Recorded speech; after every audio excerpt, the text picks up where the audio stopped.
Good evening, ladies and gentlemen. This is Madhog the Master. And Faries is here for unknown reasons. Yes, for completely unknown reasons.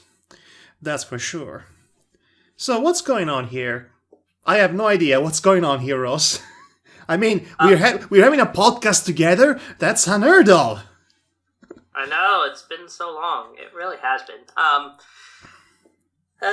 Timing and moving and trying to get videos done and killing Walmart with fire. You know, my typical daily routine. Yes, I hope your bosses do not get a hold of this podcast then. Anyway, we are here to discuss about a certain anime series that went a bit under the radar in the Western world, mostly because it has a really difficult name to remember. Can you even pronounce it? Utawarerumono. Fantastic. I can. Can you? Yes. Pronounce it. Utawarerumono. Close enough. Right, so this show, let me put it this way.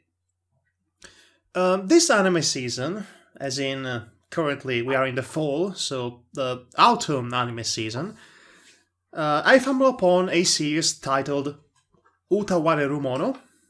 It has also a subtitle, which I don't remember the name. It translates to the false faces. Yes, and on that. I was enjoying it for a while. It presents a really typical premise of a guy with amnesia that finds himself in a fantasy world.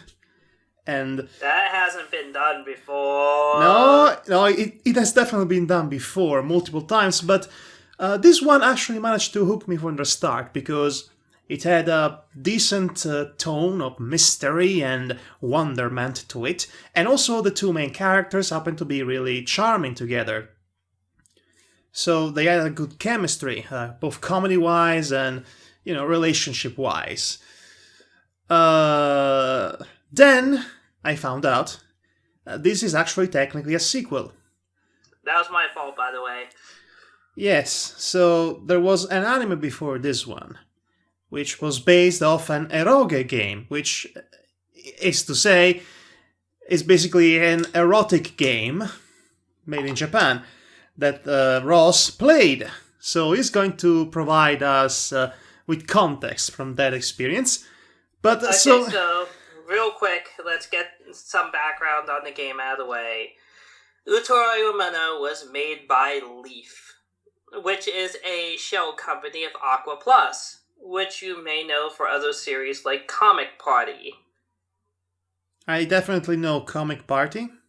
Yes, made by the same people. So Comic Party was originally a porn, and that's what you're saying? Yes it was. Of course it was. Actually, funny thing, there actually is a crossover fighting game of all the characters from Aqua Plus. Oh, I should also mention they made Two Heart. Yes, can we stay on topic, Ross? Sorry. But regardless, these are the guys that made it, and they kind of have a reputation for having good characters and setup and kind of face-playing when push comes to shove. So basically they are the Japanese J.J. Abrams. Batum. It should be noted that the sequel is actually based on a sequel game. So, yes, do not leave that out as well. So basically... someone will get us in the comments. Yeah, so basically, long story short, is that I ended up watching the original series that the current series is a sequel of, technically speaking. Well, they're more like cousins than sequels, because they are set in the same universe, but they don't seem to have characters in common, which is the exact opposite of the next Star Wars. Pretty much. And I wish the next Star Wars would be more like that, but I digress. So I ended up watching the original Utawarerumono series, and during the whole time I was watching this series, Ross would constantly want to chat with me on Skype. Pretty much, yeah. Because he really wanted to know about my opinions and my knee-jerk reactions to this show as I was watching it, pretty much live. And, well, let me put it this way. For the most part, I was somewhat cool with it. I mean, it was a relatively solid show with a solid premise and some hiccups and faults here and there in execution, some tonal problems, some presentation problems, some characterization problems, a few mind-boggling ones and all that, but overall it seemed like a solid show. And then came the final 5 episodes. And it's pretty much at that point that I went nuclear on Skype. I mean, it wasn't just a knee-jerk reaction, it was a knee-breaking reaction. I mean, the show didn't just jump the shark at that point. No, it fried the Coke. No, it nuked the shark, along with the entire ocean. So much confusing, convoluted, and downright bafflingly idiotic it was. I mean, I cannot remember when was the last time then a show's ending really got me to be so unbelievably outraged, enraged, blood boiling, and all of that. It's just I hadn't felt so outraged since Evangelion. It was really that bad, but in order to understand what went wrong, how so wrong, we kind of would have to completely dissect the show from start to finish, which is going to take a while. So sit back, relax, and enjoy our analytical dissection and somewhat riff of Utawarerumono. Now, before that, I have reviewed the show in the past, so if you go to my site and check out the Anime Gems section, why, on it. Why, for all things sacred, would you call it a gem? What's wrong with you? Because I am not one of those people that say the ending completely ruins the show. Well, I did enjoy the first 2/3 of it. Well, I say it does, because that ending is the culmination of several things that were already foreshadowed or even mildly addressed in the show altogether. So it simultaneously comes out of nowhere, but simultaneously does not. So really, that ending ruins the show completely, and the show already had a few share of flaws altogether. But that ending, oh my god, it puts all of those flaws completely to shame. It's, oh my god, the sheer thought of that actually existing confounds me, and it sends me to the moon and back. Okay, here's the thing that I kind of want to play, I don't know, devil or angel's advocate. Are you kidding me? Whatever you want to call it. Hold on. I don't think the twists themselves couldn't have worked. It's the execution. I think they were just thrown so fast at the viewer and not giving any chance to breathe is what killed it. It's just like you're overwhelming them with one twist after another, and they all seem to come right out of left field. Okay. And then you basically have no time to digest any of it. You know, I think that's its yes. most glaring flaw. Actually, I think I have a perfect comparison to that. So remember the final episode of the original OVA series of Tenchi Muyo? You know, oh God, I didn't even see that. Well, let me put it this way. Tenchi Muyo, for the first 4 episodes, I believe it was 4 out of 5 at that point, was pretty chill as a show. It was going to be an harem, annoyingly enough. It was mostly lighthearted, and then suddenly it decides it has to have a plot. So it crams all of that plot all together in the final episode of Tenchi Muyo. Oh. And it's a twist after a twist after a revelation after another revelation, characters crammed in, information also thrown at the viewer, all building up to the most overblown ending it could possibly achieve, and none of that made any sense, and I hated it, and it was stupid, and it was so infuriating, you don't even know, man. To try to kind of describe it to people that have not seen this thing yet, Imagine the first 4 episodes being kind of a lighthearted harem romp with some kind of space nonsense thrown in for good measure. Space and incest. Don't forget incest. Oh yes, incest. We cannot go on without incest. Go complete Star Wars on you. No. Only without any of the expert pacing or fun that Star Wars presents, but just that kind of scale. So everything was completely crammed into one episode, and without any sense of pacing or all of the other things that make a story watchable or enjoyable.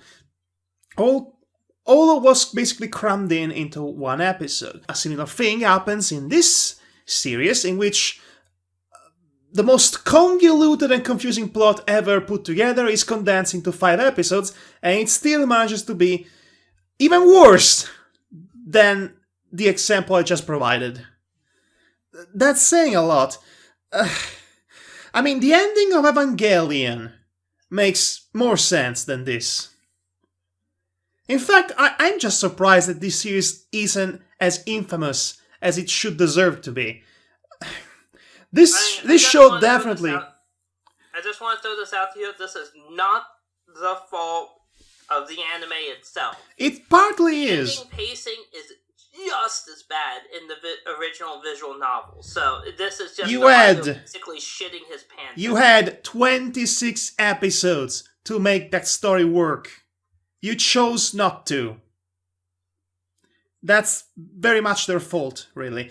Okay, so it had problems in adaptations, and most of them were also because they were too close to the original source material to work in an anime format. And ironically, those are elements that were already broken in the original game. So it's one fatal flaw after the other with this show. Alright, but we should start from the beginning, actually, and explain exactly what is Utawarerumono and why you should hate it.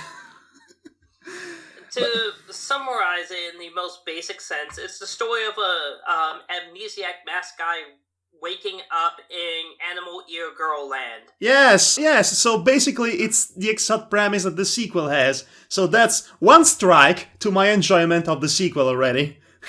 Because, yeah, it just has the exact same setup. Also, can I point out something that already weirded me out about this show from the very start?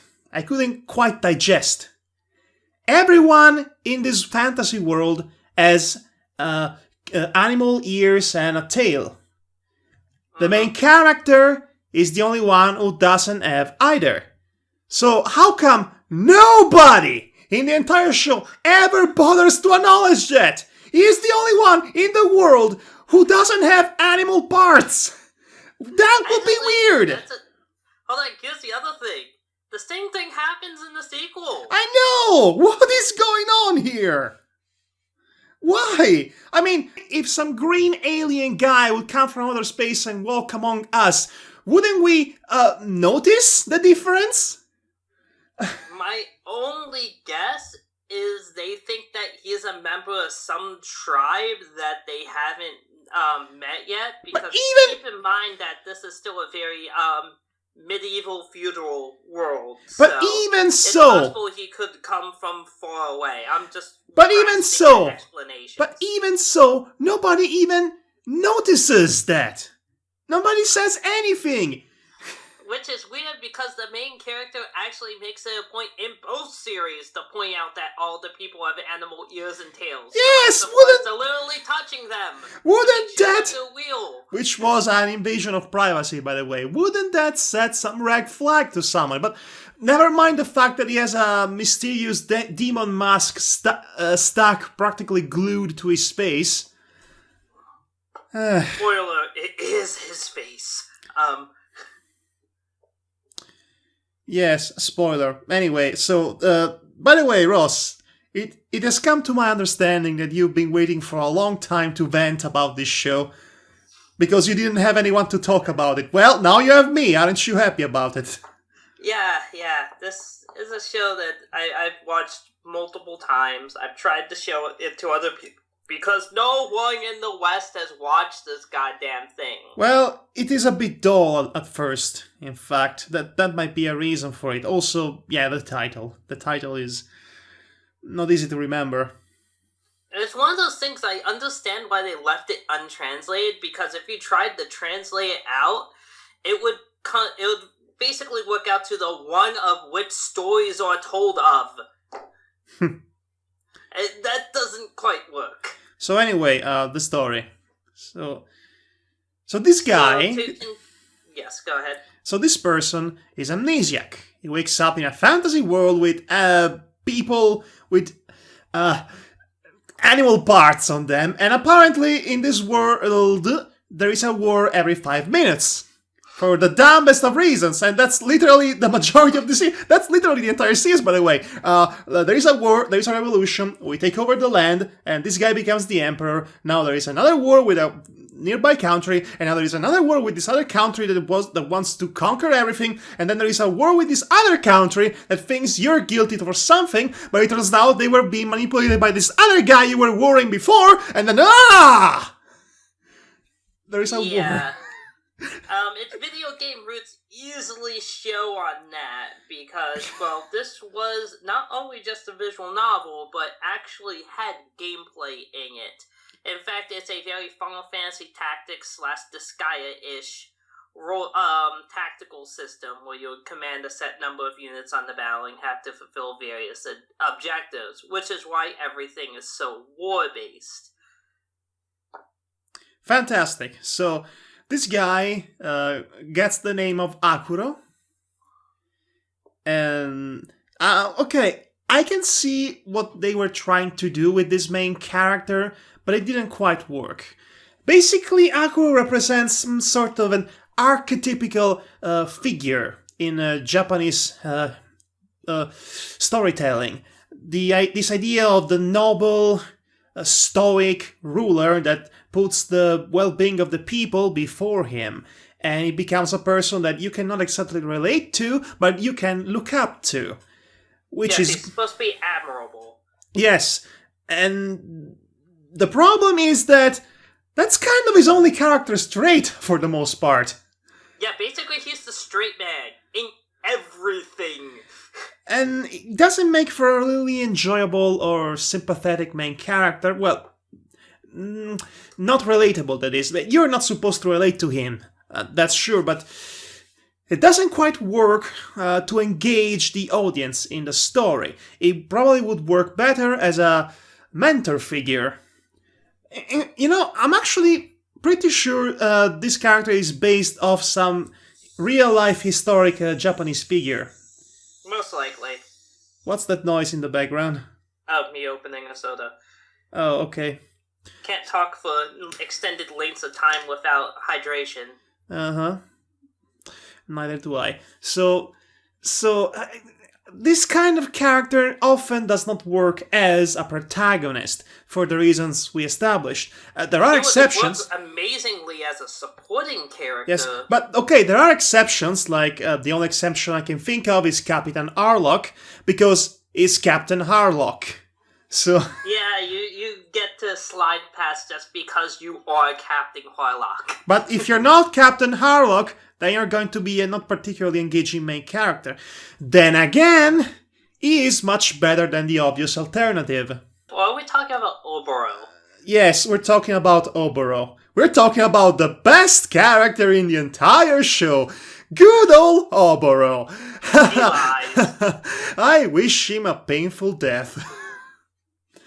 So he basically was cruising for one. It's just a freaking miracle he didn't get it. Oh, Oboro. Okay, let me put it this way. If Akuro wasn't already the protagonist, then Oboro would have been the obvious choice, because he incarnates all the typical tropes of the shonen anime main character. Well, some of the most typical tropes. Let's say he's hot-blooded, he charges without thinking, he is always angry at something, and he's always wrong about everything. And people more clever than him had to tell him how wrong it is. And he also sucks at fighting, too. Well, he admittedly he improves. Better, but he isn't he basically spends the majority of his series basically being the worst fighter in Hakuro's army. Yeah, like foot soldiers. The only one he can defeat are peons and minions, but not actual more important characters. None of them. Like, okay, he squares off with the general guy, which I already don't remember the name. Benoit? Yes, he squares off with that guy. Like, 3 times, he loses every time. It's like one sparring match at the very end of the series, like during the clusterfuck of 5 episodes. Does he actually get the better of Benari? Does he? I don't remember that at all. Yeah, that was there. You're probably just brain dead from all the shit being thrown at you, but that's in there. There was a lot. It's supposed to summarize his growth as a character. Oh yeah, total growth. He is the same character for the entire season. He either yells at things, or he's angry at things, or he says, "Brother, I'll follow you everywhere," to Akuro. And then his entire plan, his entire strategic plan to deal with constant enemy invasion is to charge head on for great glory. Attack! And everybody talks him down because his ideas are stupid. He only exists to be talked down to. And the most hilarious... He's also mistrustful, too. So he's also the first to basically like, no, you shouldn't ally with them. No. And he's like that with every new character, by the way. So that doesn't get old. And the best part is, at the very end of the series, Akuro decides, out of nowhere, that Oboro is to be his successor. I am still laughing to this very day. To be fair, even he realized that he is not very well suited for the job. Even Oboro realizes how dumb of an idea it is. That's how bad he is. Oh, also, there is this line right at the end of it that always gets me. He says, "Oh, brother. He's a brother because he's my best friend." A brother is his best friend. Also, a sister is his best friend. So I'm your brother, which means I'm your best friend. Ross, you must be my brother because you're also my best friend. Well, of course. Also, and I am your sister because I'm also your best friend. And that's a really confusing exchange. You would have to see it for yourself to understand the context for it. But the point is, Oboro is an idiot. So let's make fun of it for the next couple of hours, because that always brings me joy to riff on Oboro. But even more worthless are Oboro's underlings. Oh yes, his underling with a shining personality of loving Oboro to the point of getting him drunk and sleep with him every night, apparently.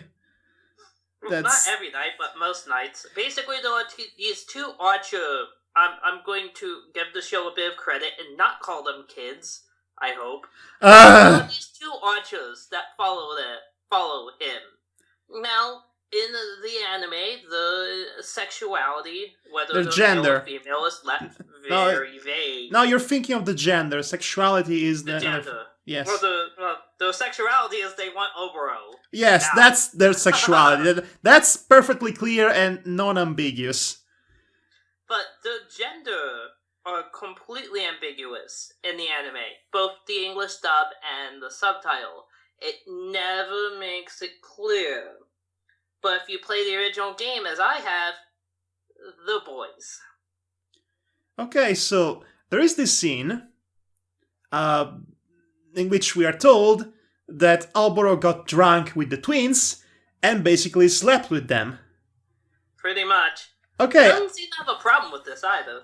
Here's what I like about that scene. I think it was meant to be a joke because he got drunk, he got taken advantage of, which is totally cool in Japan apparently. But it was so understated. It was so understated. It just came off as such a casual moment of a conversation. It didn't make a big deal out of it. It was so understated that it almost feels like it ended up being an accidentally moment of genuine progress in anime history. Because we know they're all males, we know they have a threesome. Basically, that's what happens. But nobody makes a big deal of it or a big fuss out of it. Everybody seems to be cool with it. And it's just something that gets mentioned as a really light joke. Basically, it's played off the same way in the game. No one calls attention to the homosexuality of it at all, and yes, everybody's kind of cool with it. Here's the thing. This is one of the only examples in anime history in which an homosexual character is not defined by being homosexual. It's just something that's there as an... I can bring up one more example, although it wasn't anime based on a video game, but Persona 4 actually has a character like that. Yes, but no, here's the thing. Persona 4 has a character whose entire arc is accepting his homosexuality.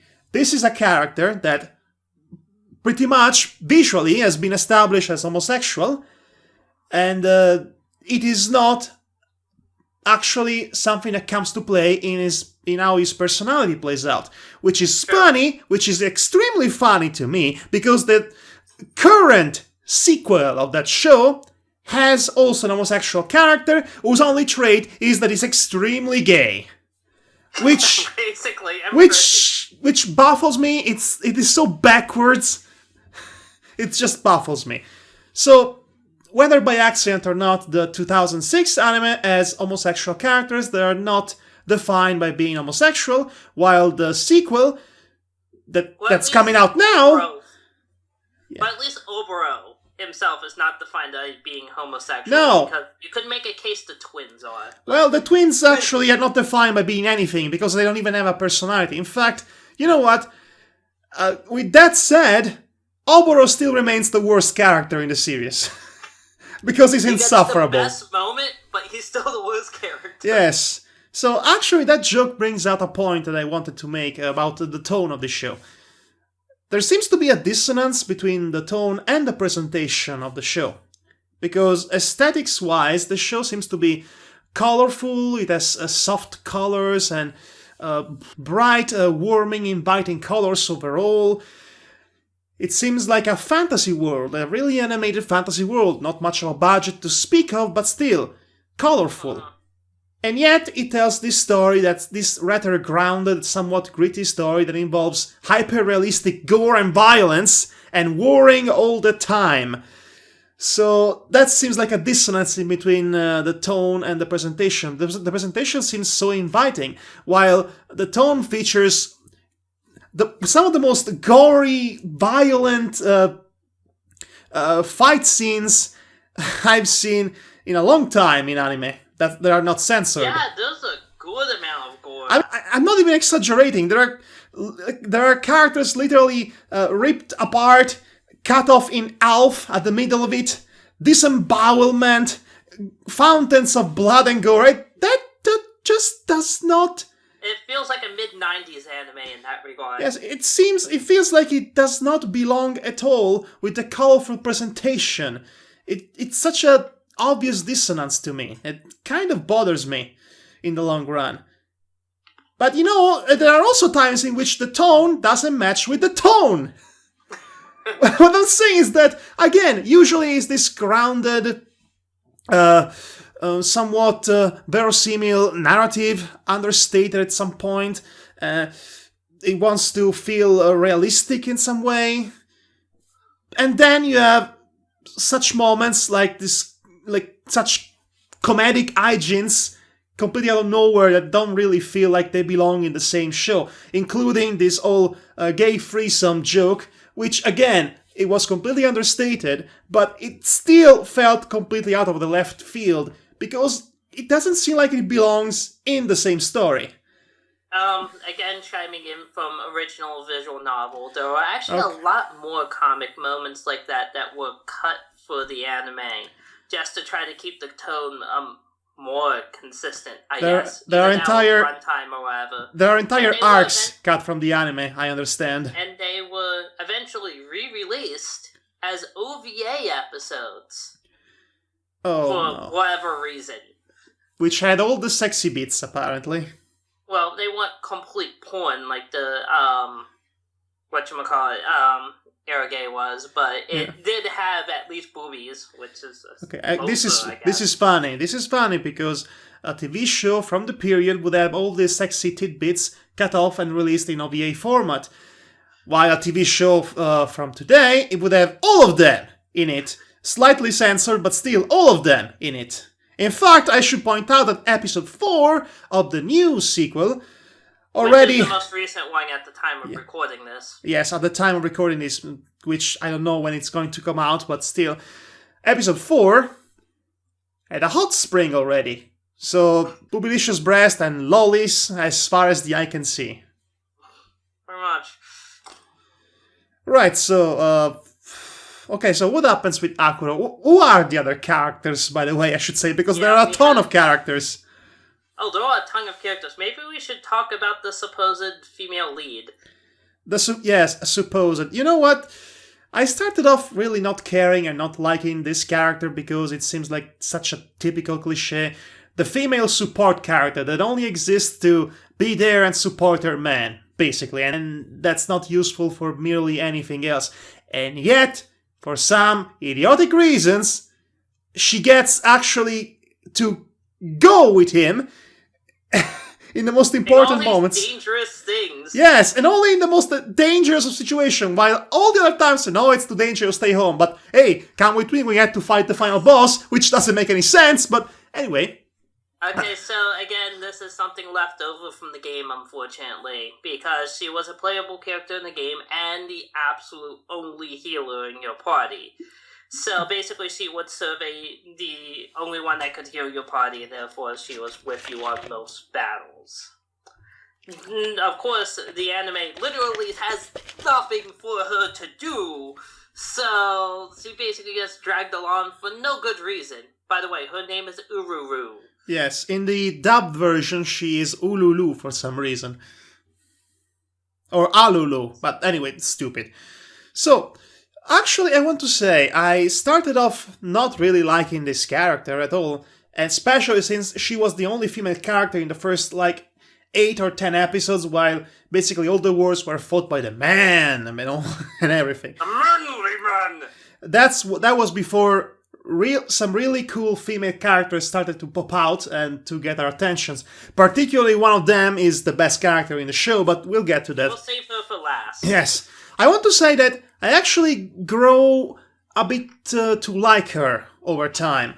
I mean, she is stuck with a terrible role that doesn't really do anything for her, but somehow she manages to make the best of it, I'd like to say. And then she still does the whole town healer stick basically the entire way through, but she tries her best at it. There are genuine moments in which I feel like she has a genuine arc, or at least a genuine form of development and growth. And when she actually starts to doubt if her affection to the main character are determined by her free will or by some other shenanigans involving her past.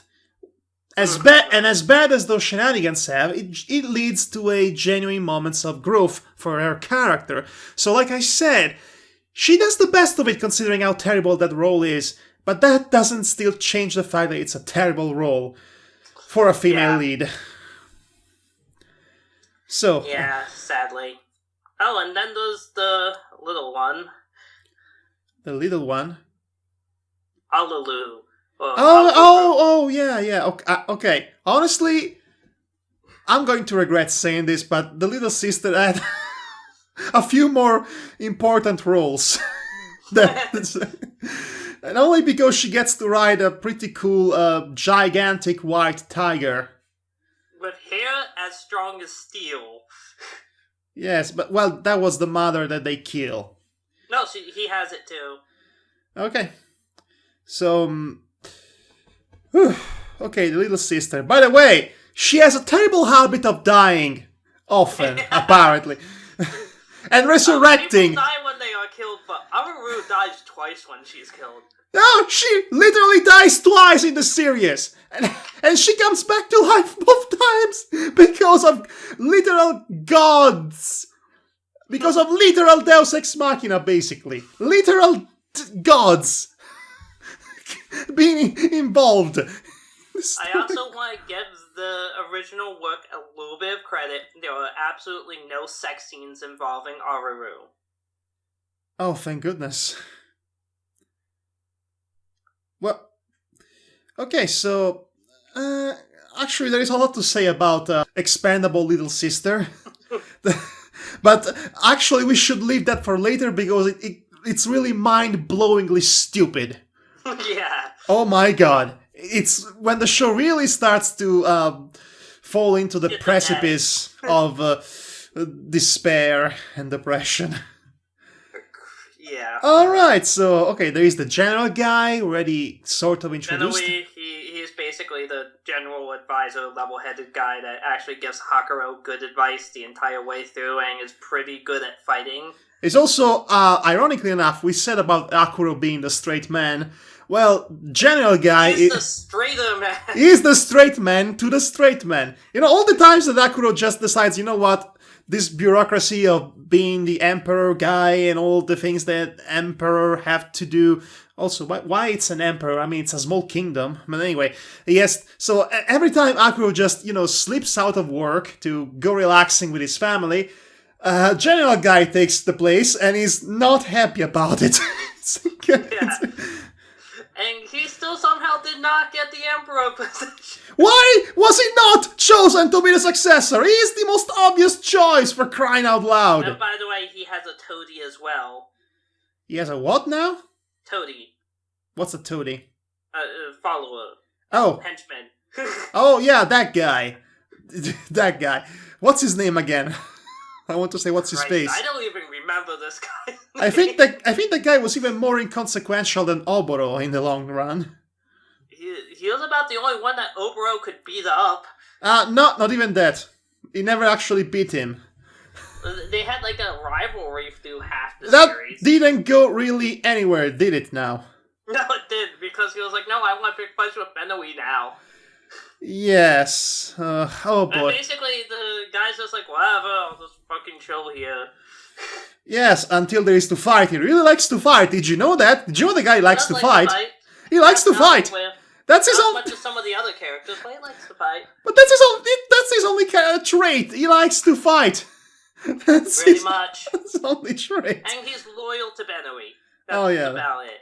Well, so basically, he has something in common with the twins, that they're loyal to their man. Play some sexy music here. Shallow as the twins, really. Yeah, at least he tried to be a fun character, because he likes to fight. Remember that? Did you know that he likes to fight? Okay, so the second coolest character in the show has to be that warrior gal with the wings in her forehead. Basically the paladin. Yes, sorry, Ross. What's a paladin? Apparently they come with head wings. Well, that makes sense to me. So, okay. They're not technically called a paladin in the game. It's in the show. It's actually something like if you cross the samurai with a paladin, like or a knight. It's kind of like that. It's basically a samurai. Well, so... Except the samurai for justice, not just yeah, okay. She seems to be obsessed with justice at all costs, and for that reason she gets easily misguided. They met her as an opponent working for a rival kingdom and wanted to kill Akuro because for some reason they mistook him, or maybe it was magic. I never actually understood what was going on there. It was so confusing. They thought he was the guy who killed his previous family, wife and children, before losing his memory. But that was never actually either confirmed or denied. I don't know what was going on there. It's implied that yes, he actually did do it. Why isn't that addressed in future episodes ever again? It was addressed in the game. Not in the show. Again, the show just kind of shits the bed because it's trying to cram way too much into too little. That was such a confusing moment, but either way, at the very end, Samurai Girl ends up joining the ranks of Akuro and becomes his personal bodyguard that has to follow him everywhere because she has to protect him. Your Majesty, I had to go with you. I had to protect you. And she wants to go everywhere with him. Yeah, basically, he has to, tell her this, no, don't follow me into the bathroom, seriously. And also, what I really love about her is that she's supposed to be this fantastic warrior, and she's easily the second strongest here, by the way. Yes. But, all it takes to defeat her is basically destroying a bridge. Yeah. That was hilarious. I am going to fight against you on the bridge. No, wait, I'm going to cut the bridge so you can fall to your own doom, you idiot. Yeah, she's not terribly bright. She's strong, but didn't get high marks in intelligence. And then, there's she. Hold on, we have a couple more characters. Oh, okay, yeah, okay. So there is the bird ladies. The what? Oh, the angel ladies. Yes, of course. Oh, how could I ever forget that they ever existed? Oh, gee. You know what pisses me off? They can literally shoot balls of magic black holes to an entire armada, and yet they only fight twice in this entire show, and they do nothing else. Again, they fight more often in the game, but in the show, yeah, not so much. They can literally shoot balls of destruction to enemies. Are you kidding me? Why haven't they? Why they're not fighting is because they are overseers. They don't take sides, despite the fact they immediately take a side. Yes, they become. They went to live in Akuro's country. They become their mediator.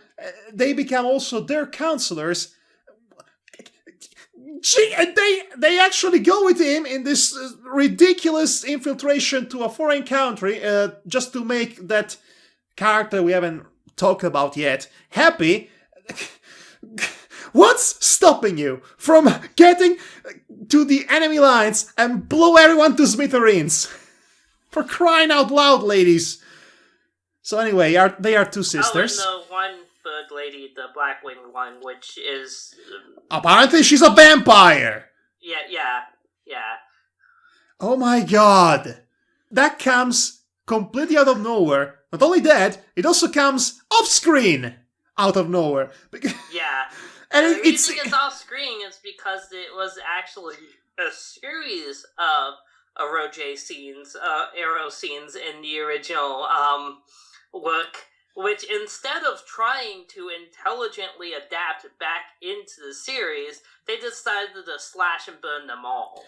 Okay, they might as well not be in there to begin with, because they don't really accomplish anything in the long run, first of all. I mean, there are few scarce moments in which the show seems to vaguely foreshadow something with this character, but then boom! Vampire! Out of nowhere! And the worst part is that, as awkwardly as it is introduced, it gets dropped off just as awkwardly in the span of the same episode, which is not even an episode about her! Yeah. It was an episode about giant robots, because suddenly medieval Gundams make an appearance in this show. What the hell? What the actual Lucifer balls is going on here? Well, I guess they're like, well, what do we have that can beat fucking angels that shoot balls of death magic? And it gets worse from that point on, but we still have a long way before that. So, See, I'm trying to think if there's any other characters. No, yes, there are. There are extremely minor characters, and the show wants us to believe they are important because. Oh, the dying sister. Okay, no, there is that sovereign girl from the foreign country that has the giant robots that they worship a different god. Yes, that one. Which was actually like the most important aspect of the show in its final moments. Yeah. And then there is Genkimaru, which for some reason I remember the name, which is the old bird-winged warrior man with the wings at the side of his head, which is similar to the other samurai girl. The same tribe as the samurai paladin girl. Yes, I really do not understand what's going on with this guy or any other character at that particular point, because everything is so shoehorned so savagely. I cannot keep up with anything. And the worst part, it was all shoehorned in all one episode. What his entire contribution to the story was, which was apparently important, but I wouldn't know about it. I wouldn't know about it. I wouldn't know about anything that's going on here. Oh, God. And what's the deal? What's the deal with freaking Emperor Leonard Nimoy? No, I'm serious. His name is... You mean the guy that goes key. His name is Nimoy, and he wants to wage war to Akuro's country because he really wants to awaken some sort of ancient beast within him, because he really wants to see the beast, because he's an idiot. Because he's a freaking idiot. Most of his country just to make it happen. The guy's fucking insane. Why?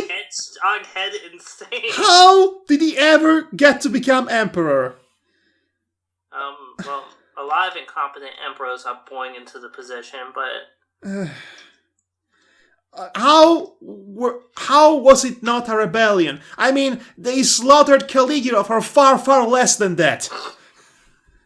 Because fantasy animal ear place, they don't do revolutions. I don't know. They do. This guy has a really good secret police. The series literally starts with a revolution. I know. That was a joke. But no, maybe he has a really good secret police. Okay, so, oh God. Okay, I like to imagine that, you know how that sovereign girl's brain basically melts and she regrets to the state of a baby after a certain event changes everything. I like to think that her brain melts because of how unbelievably stupid and convoluted that the story was at that point. Her brain couldn't just take it, so she regressed in the state of a baby, and now all she does is acting like a toddler. It's emitting actual toddler sounds, baby sounds like which is really sad, but also kind of funny. Alright, so... I mean, it's one of those things that like a lot of the twists in this show, it had the potential to be really tragic if they gave it enough time.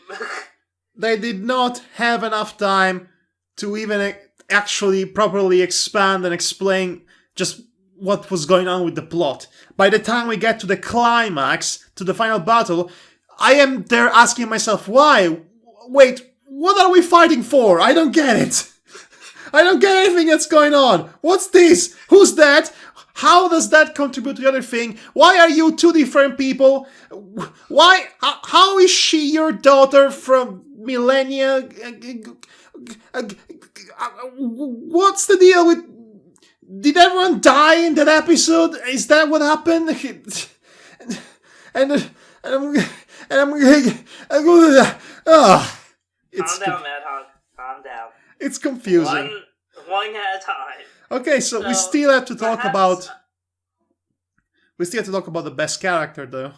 Yeah, we do have to talk about the best character. In fact, she actually made it out of my top 15 hottest anime chicks video that I did, like, fucking 2 years ago.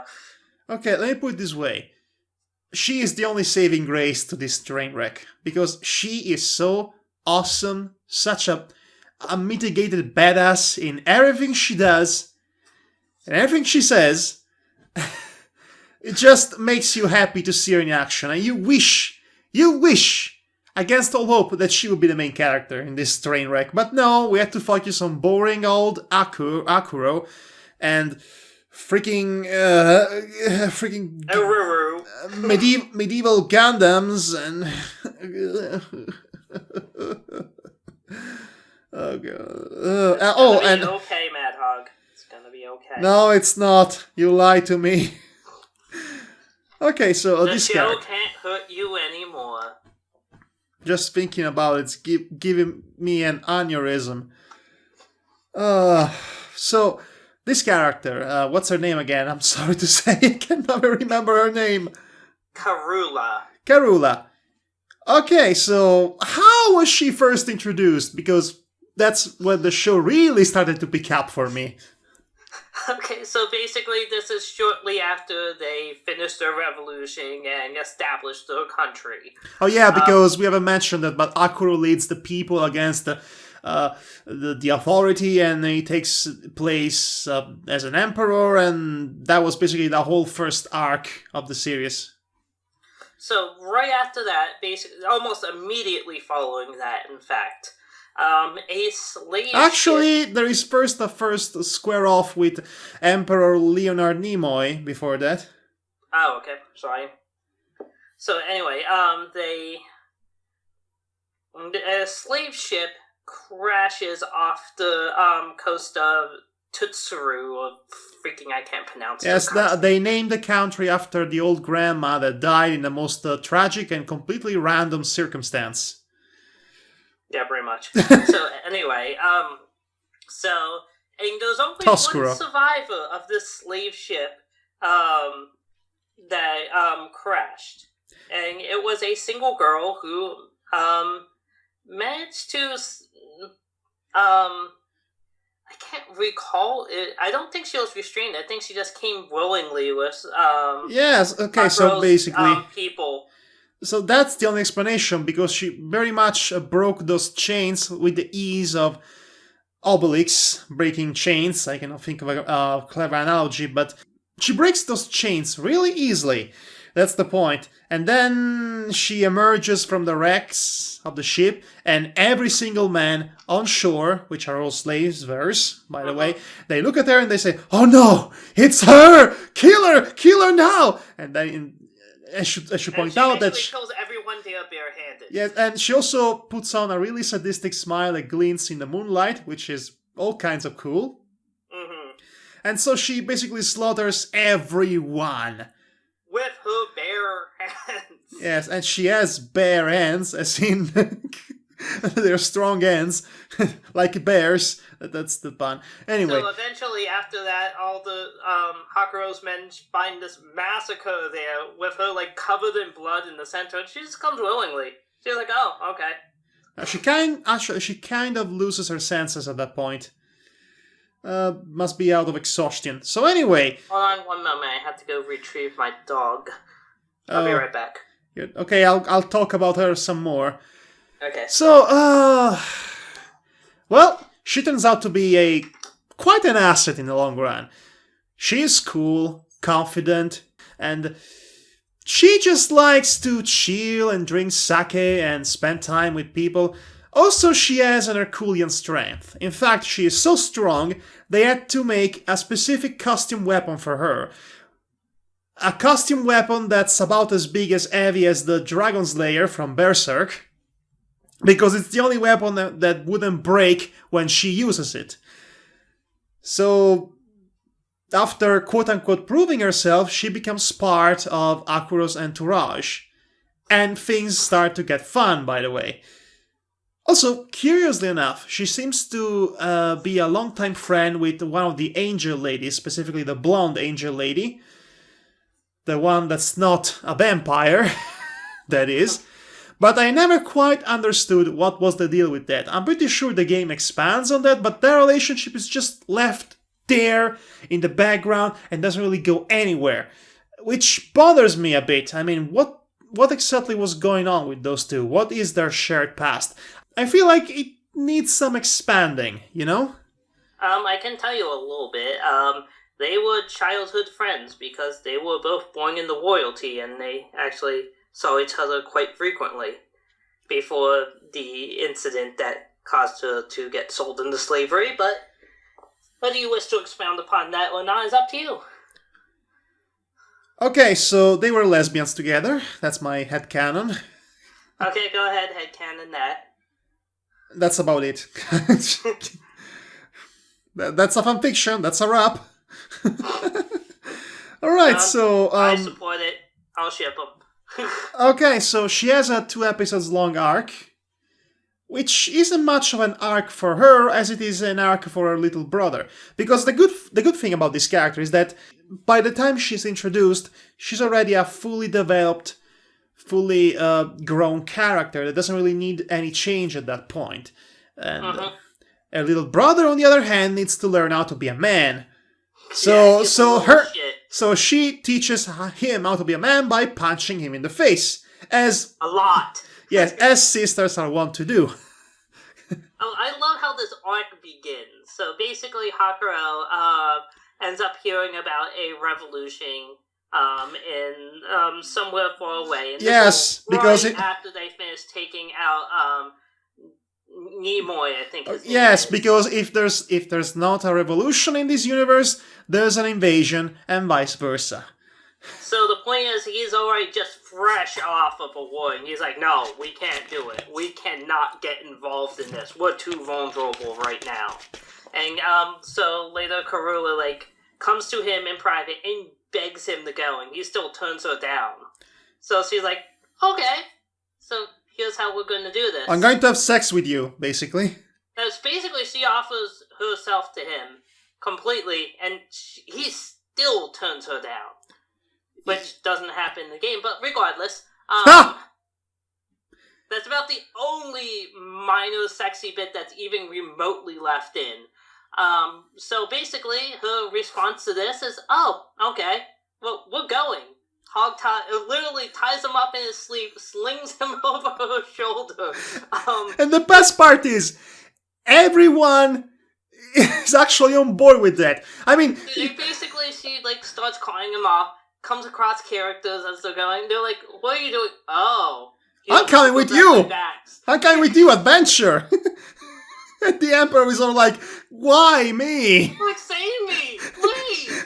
No. My loyal retainers! Well, nope, we're going on an adventure, all at once together, even freaking expandable baby sister. Everybody, get on board the adventure train. Woohoo! By the way, we're kidnapping the Emperor, so this is totally not okay. I like the fact that, aside from Akuro, it was basically all the women in the cast coming with him. Basically. While poor General Guy was left, once again, taking care of the nation and all the boring tasks, and he was not too happy about it. But the thing I like about it is it makes a very good point. What Karula wants, Karula gets. Yeah. And you can't really stop her. Would you have the guts to stop her? I wouldn't. Also, you can't. You can't take her down in combat. Okay, I really love this one fighting scene involving her and 3 other guys that were working under Nimoy. So they were trying to attack her all at once. What does she do? She decides, you know what? I don't care about these 2 that are attacking my flanks. I'm going to just focus on this other guy that's in front of me. So she ends up basically slice the guy in half. Well, not a clean slice, because she has a really big sword, so it was a complete... It would make the Buster sword blush. It's a bloody mess of guts and gore, while the other 2, they had their... Stab her on the shoulders or something. Yes, they had their swords stabbing her muscles. She does not even notice it. Oh, did a mosquito just puncture me? Oh, and I love the fact that it is clearly implied that those 2 guys are dead, but they were being killed off screen. I like that, because it just furthers the point of how much of a badass she is. Their deaths were so glorious that human eyes are not ready to witness it.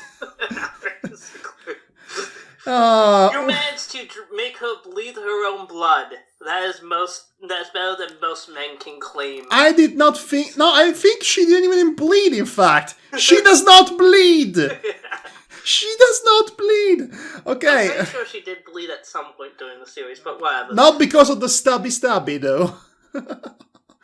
I mean, she was fighting the fucking Gundams! She was?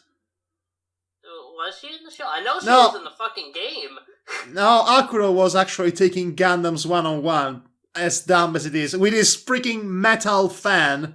Yeah, his steel fan. That's what he fights with. A steel fan. Why does he fight with a steel fan? Just because old Granny gave it to him?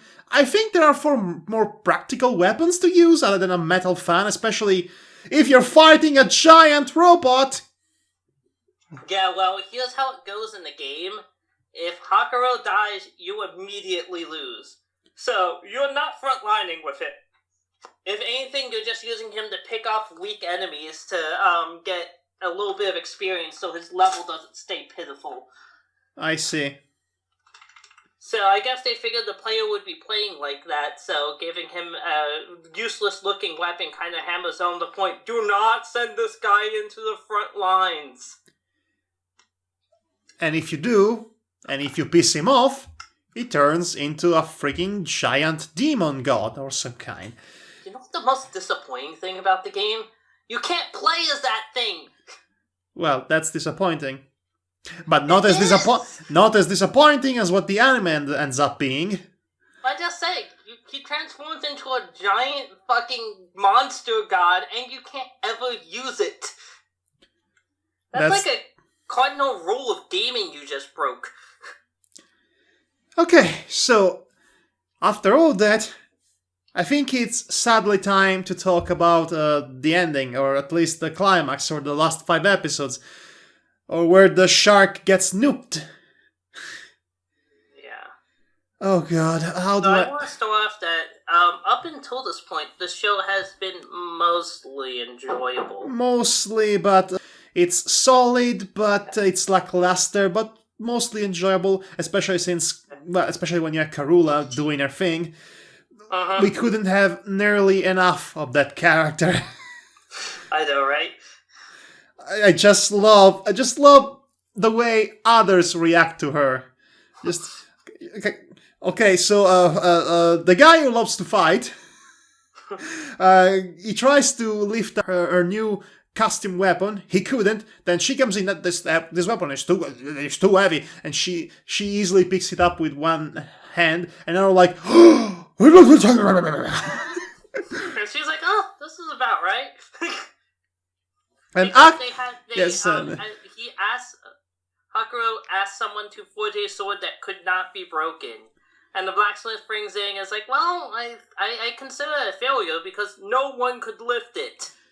Again, the Dragon Slayer from Berserk. I think this thing's actually more ridiculous than the Dragon Slayer. Here's the thing. I also think it shrinks as the series goes on. That's because of the animation is also lackluster, and they have a budget. But here's the thing, the Dragon Slayer still kind of looks like a sword. Kind of. More like a big knife. But this is just a slab of stones. How does it even cut through things? I mean, it destroys things.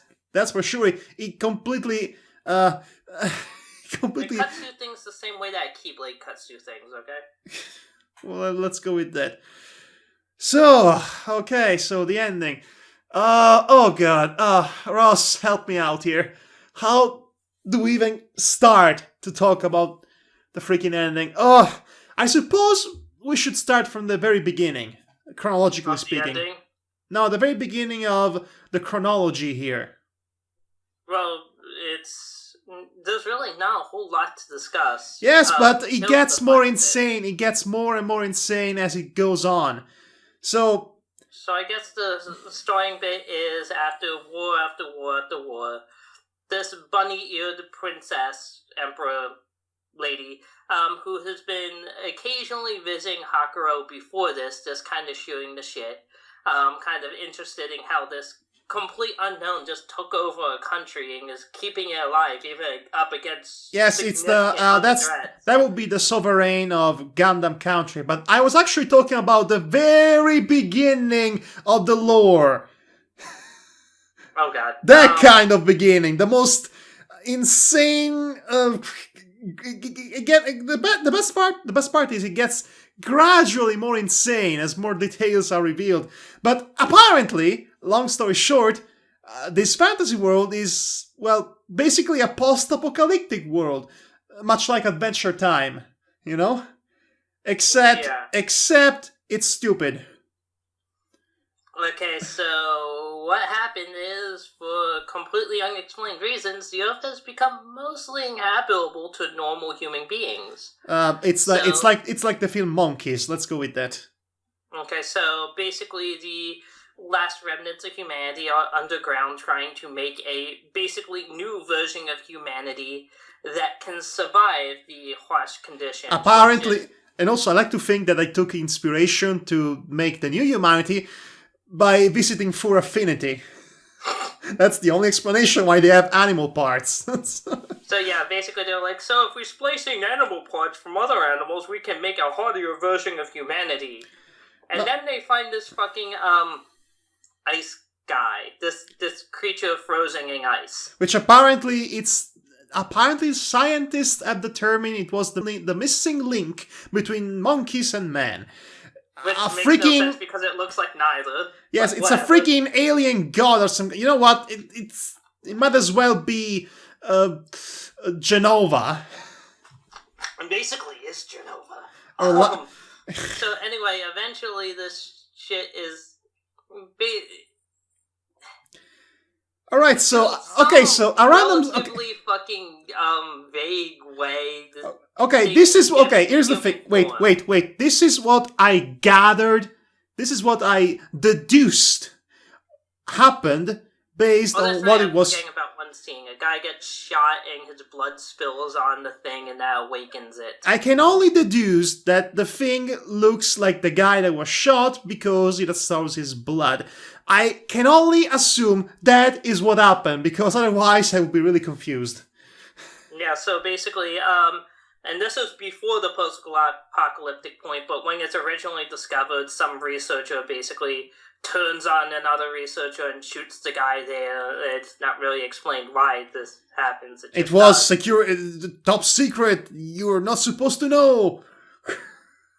Yeah, it's fucking stupid. But anyway, so he gets shot there. Ice guy basically fucking wrecks everything and then has a human body after that point because, whatever. And he's just called Iceman. They literally just call him Iceman. Yes, I think it's a reference to something, but I don't quite get it. No, it just makes me giggle. I'm thinking of either the X-Men's Iceman or the fucking Top Gun Iceman. It's fucking... You should have a homoerotic beach volley tournament with Val Kilmer. Oh god, you could probably sub over a scene where like Hawkrow's just tapping, patting Oboro on the shoulder saying, "You can be my wingman anytime." Oh god. I'm just having too much fun with that. But anyway, yes, making fun of Oboro never gets old. So anyway, it kind of works though. Did you know that if you're my friend, you're also my brother? Oh, I didn't know that. So anyway, so flash forward, God knows how long. They're in this research base where the last bit of humanity is, and they're experimenting upon Iceman, who has the mask grafted to him and everything because, well, he's alive, and they don't know why. And they don't know much of anything about him, so of course science has to experiment, I think. Because science! So eventually, at this time they've already made the first prototype of the new humanity. Which is basically an animal ear girl that looks suspiciously like Uraru, but... Okay. The implications of that are quite creepy for a variety of reasons. It's clear, it's really kind of obvious that Iceman and Akuro are the same person. I mean, At this point, it was being revealed, basically dead. And he basically gets in with the... what's the name of the female lead again? Ururu. So he basically gets on with the Aruru look-alike. And you know what? It is basically established that every one of these human creatures are basically his direct descendants.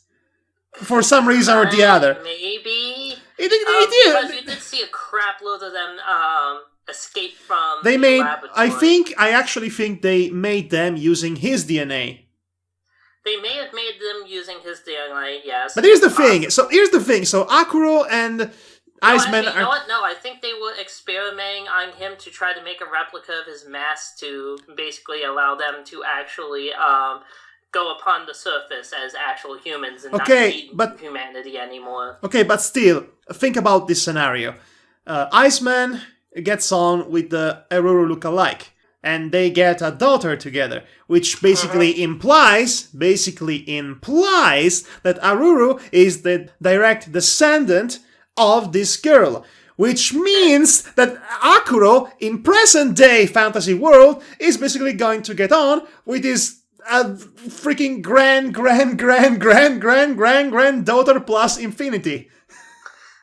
Except that doesn't hold up for one particular reason. I know, but still. The child ends up being the first winged person. That was her? I never got that. I just this angel lady from the past comes completely out of nowhere, and for some reason she's possessing a black-winged. She's somehow possessing one of the angel ladies of the present, which has black wings, and is basically the one that was also a vampire, but she's also the daughter of this other angel guy, which apparently is Akuro's other half, and my head is already exploding. Oh my god! Oh my god!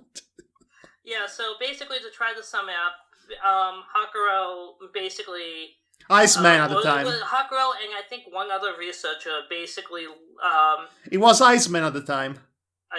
Who was Iceman at the time, yes.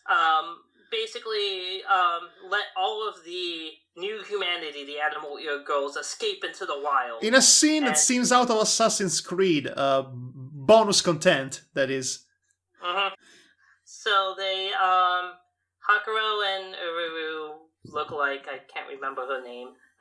They have a kid, and then all of the evil scientist guys come and fucking kill everyone. Because science is evil. Except for Iceman's child, which they take to experiment upon. And she becomes an angel for some inexplicable, stupid reason? Yeah, I guess it's due to the experimentation. I don't fucking know. So anyway, at this point, Iceman is right the fuck pissed, and he just goes full god mode, and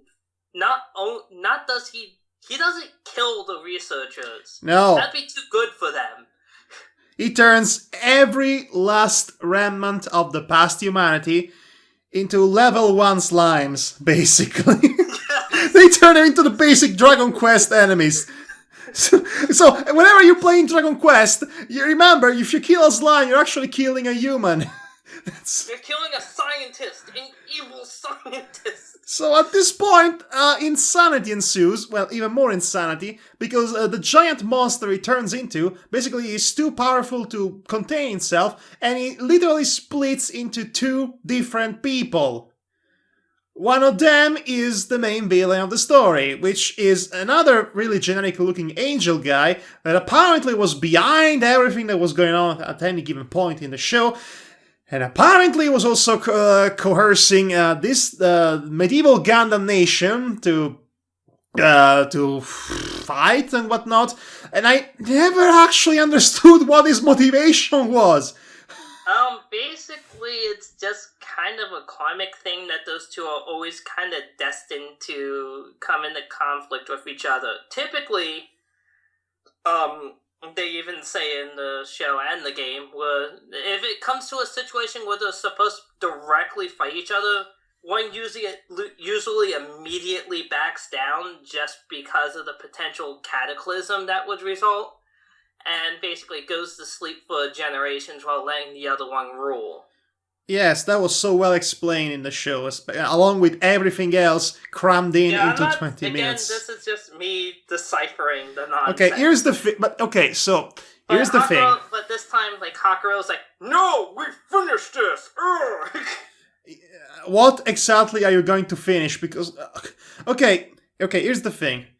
I think his reasoning was that he was basically giving tools to his quote-unquote children because it was his role as protector or guardian and whatnot, but then he decides, you know what, this isn't working out, I'm going away. So his thought was, basically, he thinks he's a deity of war. that no matter where he goes, war will naturally follow. And the only way to stop war, or at least this widespread destructive war that's basically dragging the whole world at that point in time. And the only way to stop war is to give mouse people medieval Gundams. I guess. Yeah, well, that wasn't really smart. But to be fair, it looks like the other half was just like, no, warmongering is good, let's do this. So, whatever, it's fucking... Okay, but here, okay, so... I guess it was supposed to be, like, good half, bad half, kinda... No, it doesn't really work well. Okay, so, you know all this backstory that we just established? That's something that gets explained or shown off later on. What actually gets revealed before is that, I think, the evil angel guy is basically the second, I think, half of Akuro, and this the vampire, this fucking unpronounceable name, and it's like fucking what the fuck. But no, here's what happens. This is what chronologically seriously happens in the course of 20 minutes. So Akuro and company invade medieval Gundam country and defeat the Sovereign. Then Angel Demon guy comes out and he decides, I'm going to awake my actually ancient daughter, which is really both our daughter, me and Akuro's, which is confusing, which was sleeping in the body of Cameo, which is the black-winged vampire girl. So she turns into a completely different person. It was apparently this ancient entity. And then, for some reason, Akuro turns himself into demon monster and she fights, while Angel Guy has a heart-to-heart with Genkimaru, which apparently they were friends / have a master-slave relationship with. And he was also... And then he sacrifices himself, exploding into smithereens to ensure that he does not hurt the sovereign of the country. So, and in the meantime, Akuro still has a gruesome death. Yes. That was a fucking gruesome death. It was, but it was similar to the death of that guy in Yes, that one, Doom Megalopolis. Exactly the same kind of death. Explodes. But here's the thing, but then Akuro Demon Guy is still fighting with the daughter-possessing angel vampire girl, and then suddenly demon angel guy and daughter girl decide, you know what, let's get out of here. But you know what, before that, for no reason whatsoever, I'm just going to completely incinerate this entire country because potatoes. And at this point, the sovereign girl completely fuses her brain, and all of this happens in 20 minutes. You're forgetting one little gem of a plot twist that came earlier. Oh my god! Okay, so oh my god! The zombies! The zombies wearing the mask. Zombies were great, but not the zombies. Zombies! Okay, so this is actually a more character-related one. So it turns out that Uraru ended up forging a contract with this fucking gigantic monster in the woods. So oh my god! Oh my god! Can I? The first things first, I want to say the setup here. Apparently, the last time Hakuro and the fucking other half of Hakuro fought, Hakuro got his fucking ass kicked. So basically, this happens right after that. Basically, he's just reeling from that. So, go ahead. This is precisely what happens. Okay, so in this episode, which happens before this other episode, full of insanity, within the last 5. Yes, that I tried desperately to explain, but you cannot explain because it is so confusing. So in this episode, what happens? Well, this is the first time in which Akuro gets actually turned into a gigantic beast. Well, the first time we see that happening, that is. So it happens because freaking expendable little sister dies. Like a freaking idiot, because I'm going to help you, Daddy. I'm going to fight with my team. I'm going to fight giant Gundams with my tiger. This didn't end well. She gets sliced to death, by the way. And Aruru just happens by and she grasps the dead weight of her sister crying, and then she sees the monster that Akuro has become, and this jogged a very specific event in her memory that she casually happened to forget. Because apparently, in the past, her little sister already had died. I don't know how, maybe she tripped. No, they explained how she died. They did? But when? Stupid as shit, she fell off of a tree. Oh! I thought she tripped and died. From a tree. Okay, so in this flashback, little sister died the first time by basically tripping, and then Demon Akuro comes along and says, "Oh, you want to revive her? I'm going to revive her, but you make a contract with me." And then, okay, making a contract with you, please revive my sister. And then... So basically, you'll have to take care of me because I'm all sorts of fucked up right now. Yes, you have to do this and that. And pledge your soul to me, and in return, I will give her life again. And the best part is that how this scene was framed is that apparently Aruru had completely forgotten about it, and he just so happened to remember it at that time. And I'm just banging. Throwaway line that Oh yeah, if by throwaway line you mean her awkwardly delivering exposition by talking to herself. Yeah, basically. There's a throwaway line saying that it was actually part of the contract that she forgot the memories of it. That's not how it came out. I mean, it felt completely out of nowhere, and it also felt... It might have been just because I did the visual novel first thing. Maybe it was less awkward. No, I don't think it was ever explained to me. She was all like, oh, this thing happened. Yes, now I remember it. How could you forget it? This is... Your sister dies literally 2 times. You don't remember when your sister died. The first time when you met a freaking god. Forged a contract with him. Oh, well, I guess that happened. Yeah, silly me, I forgot it. I guess it wasn't as memorable as... I guess it wasn't as freaking memorable as... I can't think of a single analogy. I'm so reeling with anger. I mean... The justification is fucking stupid, but at least they tried to give something in there. It's just like, hey, I'm a benevolent deity. I'm just going to have you pledge your soul to me to bring her back from the dead. At least he has a reason why.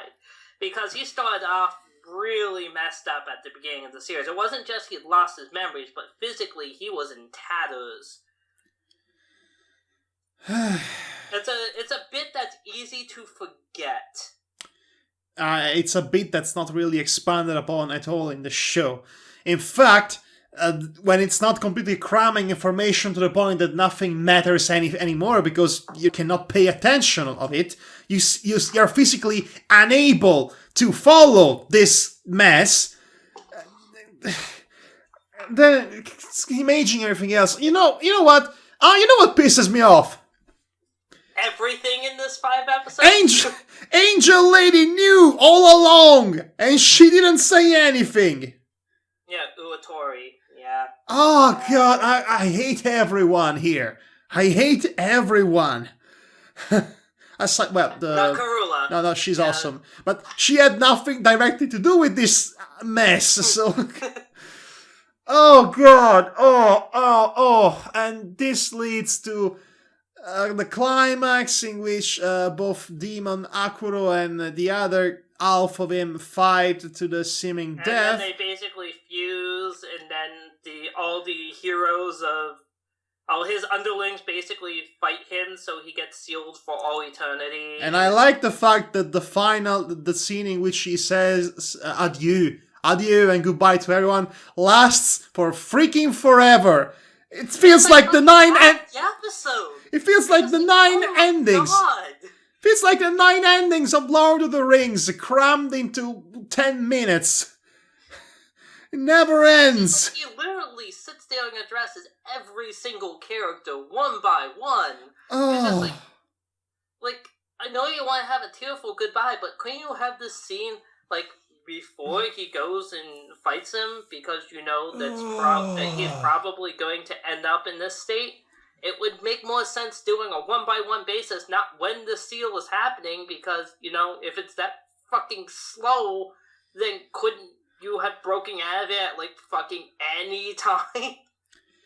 This show is just infuriating at this point, so... I'm at this point, I'm just so dejected and confused and enraged by everything that's going on that I cannot get invested in anything. I'm just waiting for it to end finally and release me from this insanity.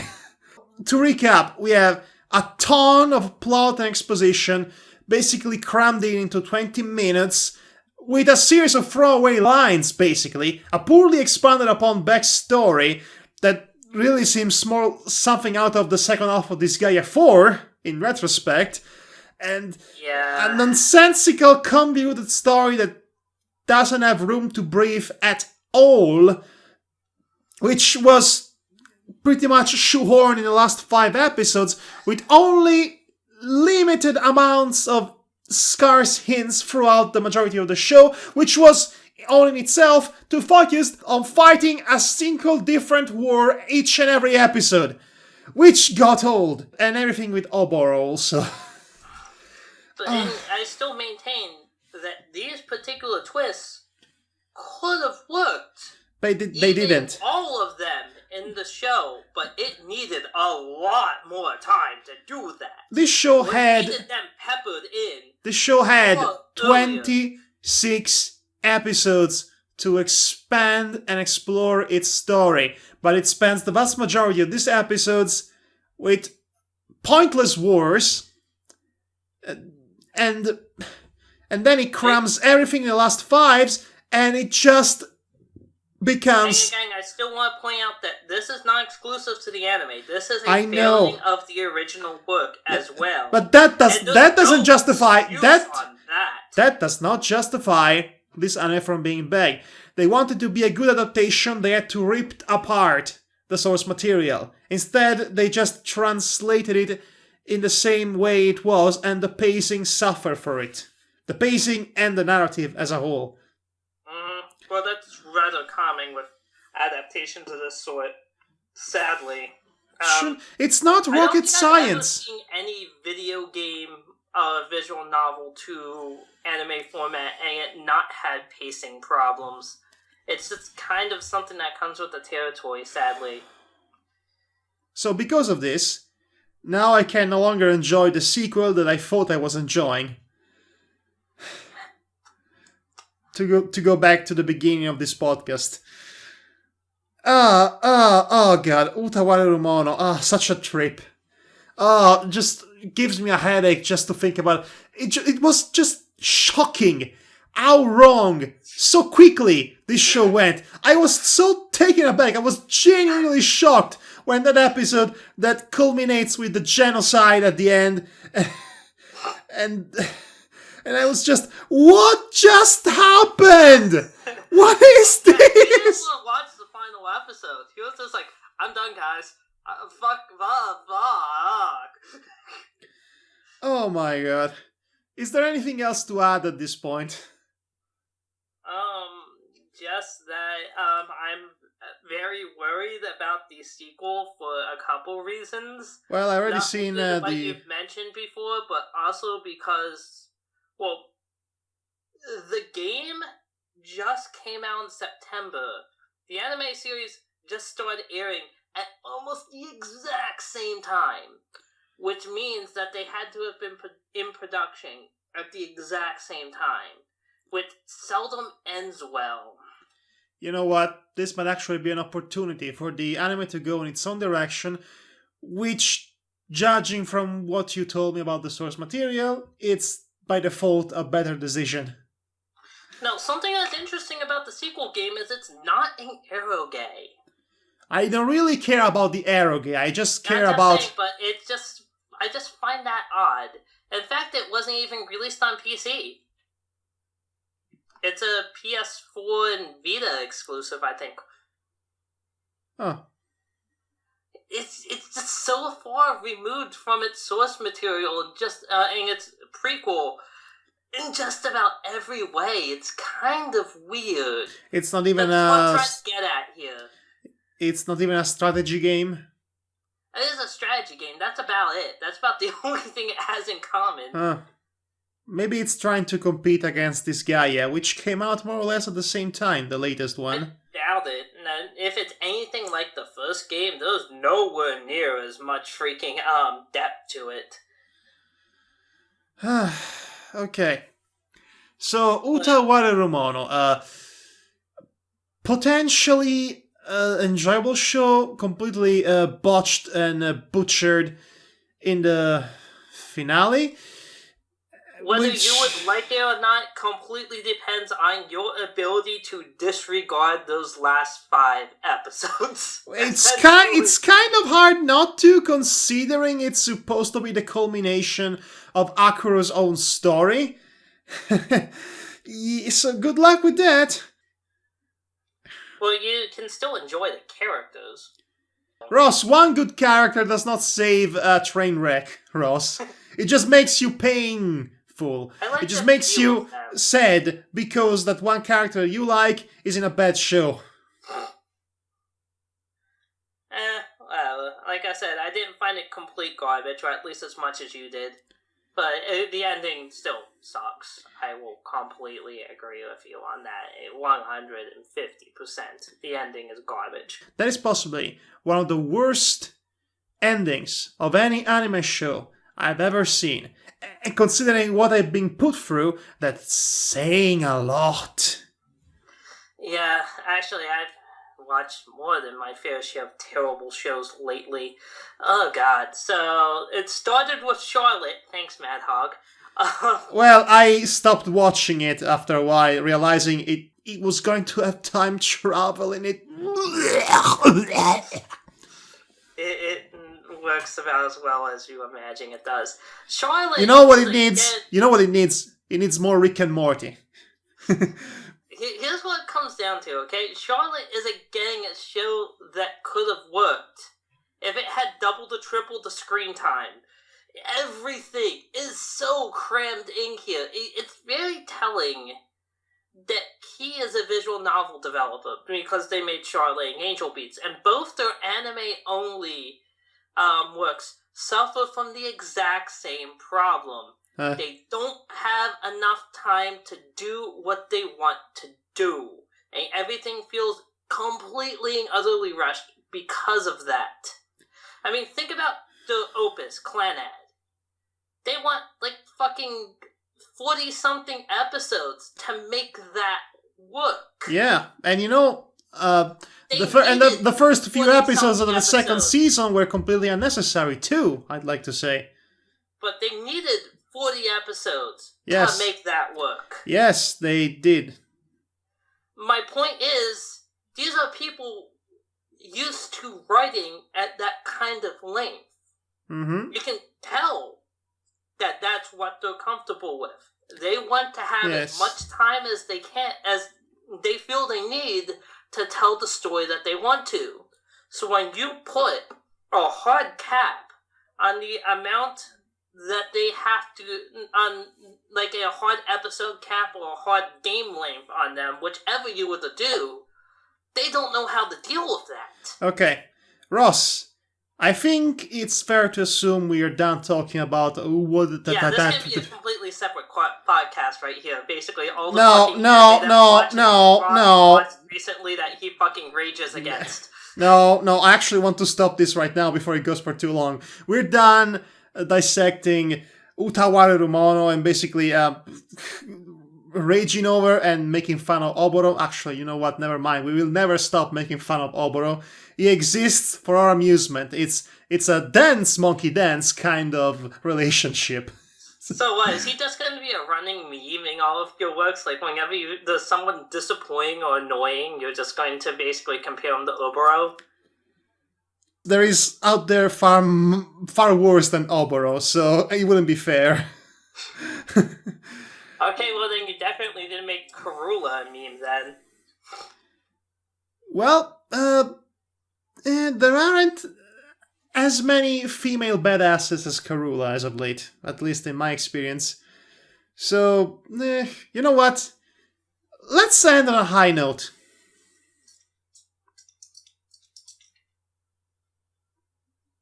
There's your high note. Silence.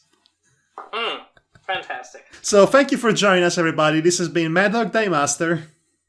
This has been Ross. Ross will be talking a lot more about Charlotte once he reviews it, because and I regret ever suggesting him that show, and I regret ever watching it. I just want to throw this out here, okay? Again. My review docket right now, coming down the line, I have Charlotte, Monster Mutsumi, fucking Momo, and Punchline. Wasn't it all of these? They're terrible, aren't they? They're all terrible in their own unique way, with the exception of Punchline, which is so fucking strange and out there, I don't even know what to make of it yet. You know, wasn't it Monster Musune, by the way? Yeah, Musune, whatever. So basically, it's a monster girl harem show. Musune. Musumi, actually. Yes. Yeah, it's a monster girl harem show. That's the review! Just like every other harem show, only with monster girls. That's the review, basically. Done. I wish. Alright, so again, good night, everybody. This is going way too long. Now I have to use mental bleach to remove any memory of this show from my head. Oboro almost became a ruler. Oh, Ross. Well, my brother, whom is also my best friend, did you know that I like to fight? I like to fight. I like to fight so much. I'm also your brother because I'm your best friend. And, you know what? We haven't mentioned about Oboro's sister, haven't we? Oh, because she was so completely inconsequential. Why was she even in this show? And she even died off screen at the end because she had a sickness, a non-specific sickness. What was the point? I don't know. I don't even know. Like, she's asexing in the game, but... Why? Why? She's a terminally ill person. Oh my god. She wanted to have a child before she died. And what if she dies before 9 months?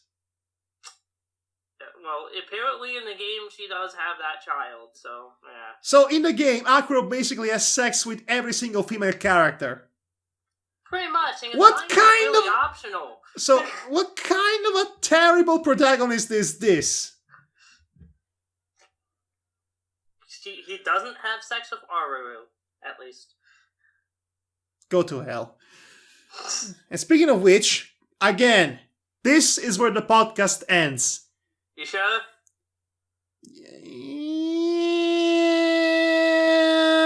Yes.